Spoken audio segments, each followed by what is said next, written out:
AppleSeed Project was a brainchild of a guy named Jack Daly.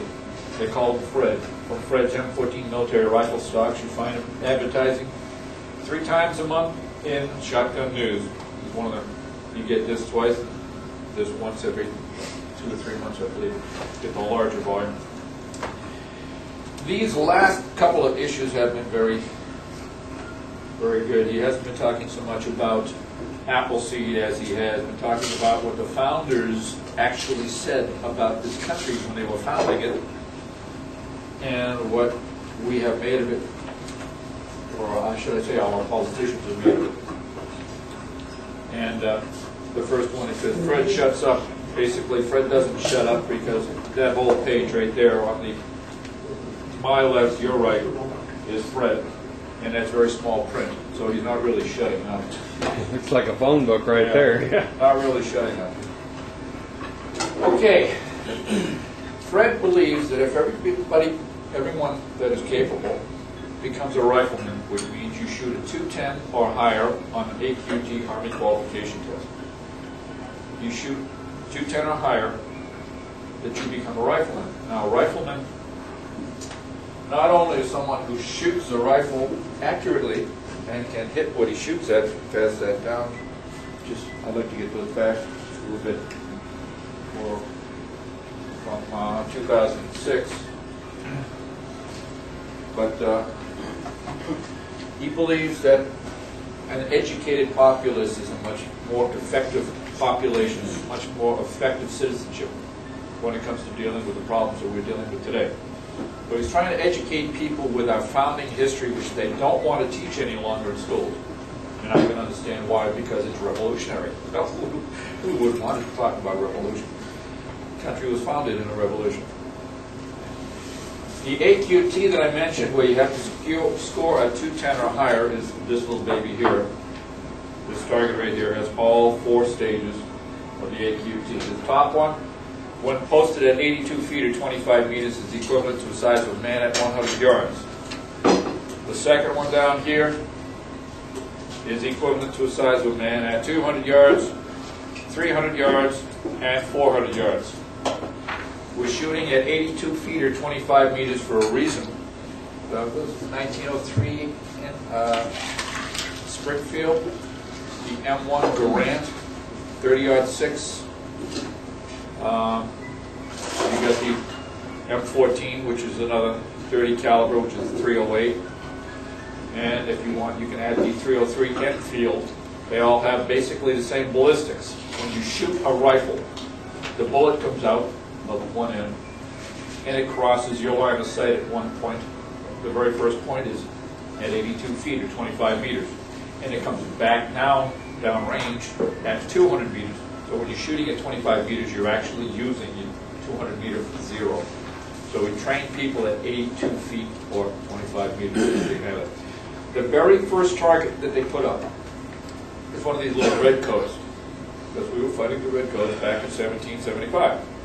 Now you see we have the 4 little ones for all the way down to 400 meters. You have this little box here. This little box is equivalent to a man's head at 250. We ask that when you bring your rifle, it be clean, and that you have it zeroed, because the very first thing you're going to do is you're going to put these things up and see if you can hit. And we qualify people as to whether or not they can hit. We go 3, 3, 3, 3, and 1 to the head. If you can get all 3 in this one, then you're good at 100 yards. You get all 3 at the second one, you're good to 200 yards. You're qualified at 200. You get all 3 at this third one, you're qualified at 300 yards. And if you can get all 3 down here at the very bottom, it gets small. With iron sights, it's difficult. When you get older, you're going to need a scope. I've got to that point. That is your 400 yard, and then this head, you get to shoot 1 round. You get 13 rounds to shoot this with. 3, 3, 3, 3, and 1 for the headshot to celebrate the revolution. Shooting at redcoats. Then a little further down the ways, we get the same basic thing in green, where you actually can score We'll play with that through the day, both days, Saturday and Sunday. We also have a 1-inch square that you shoot at. Most of you shooting will be at those 1-inch squares, 1 inch for a reason, because 1 inch is equal to 4 MOA at 82 feet or 25 meters. Does anyone know what an MOA is? Minute of angle. Does that sound familiar? Is anyone familiar with the term minute of angle? It's like degrees, except it's much smaller. It's 1/60. Fraction of a degree, right. There are 60 minutes in a degree, 60 seconds in a minute. And we're going minutes of angle. When you shoot a round out of your rifle, it goes out into a cone. You get a cone's worth of fire. We try to keep that cone within 1 inch at 100 yards. That would be 1 MOA. 1 MOA, that's simplified. 1 MOA at 100 yards is 1 inch. At 200 yards is 2 inches. At 300 yards is 3 inches. At 1,000 is 10 inches. We do 4 MOA for a reason. Because at 500 meters, or 500 yards, actually meters is longer than yards, but at 500 meters, 4 MOA will be 20 inches. 4 times 5 is 20. And the size of a man's chest is 20 inches. Okay? So by the time you're finished with the program, you should be able to, most people do, get close and with a little bit of practice, they get to where they get dead nuts. You get 4 MOA at 400 yards, 500 yards is even smaller than that bottom one, but if you do that bottom one 400 yards, and you get a score of 210, they call you a rifleman. You're no longer a cook. You don't have to go wash pans. Nice feeling. Now, you like the quotes a lot. Basically, they don't want us to know what our history is. The Declaration of Independence didn't come in 1775, it came in 1776.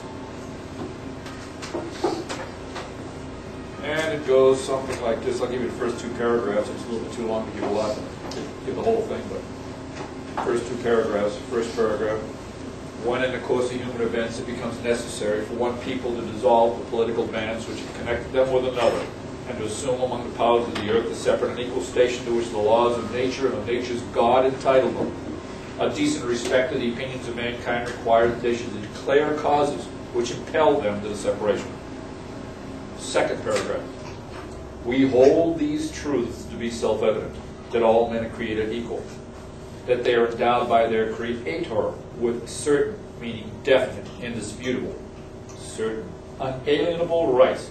Those are God-given rights, cannot be taken away, they cannot be given away, they cannot be transferred in any way, manner, shape, or form.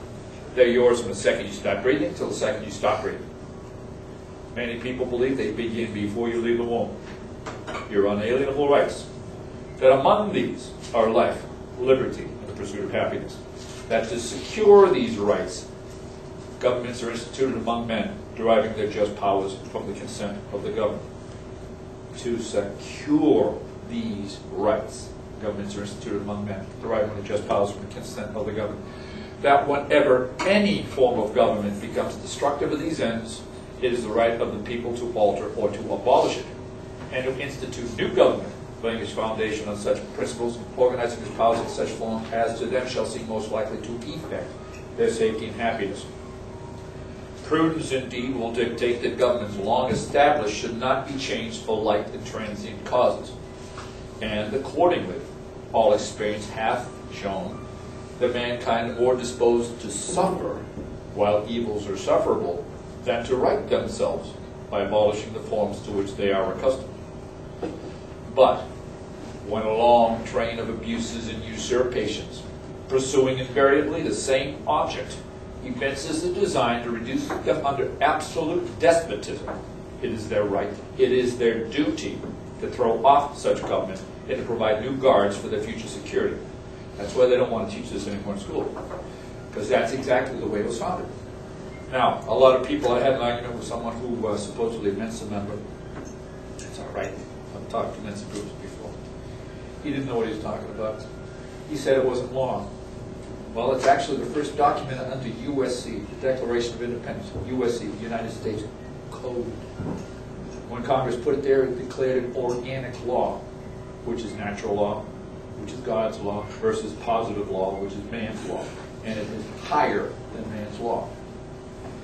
And they made it equal to positive law back around the Civil War, was 1860 something? 60 to 63. After the Civil War, they made it mandatory that you had to abide by your Constitution and the Declaration of Independence had to be equal, had to coincide. Because your ideal is the Declaration of Independence. Your Constitution writes that into law, but together you had to have that in order to become a state into the Union. So basically, what we have today are people who are trying to pervert the Constitution. They are not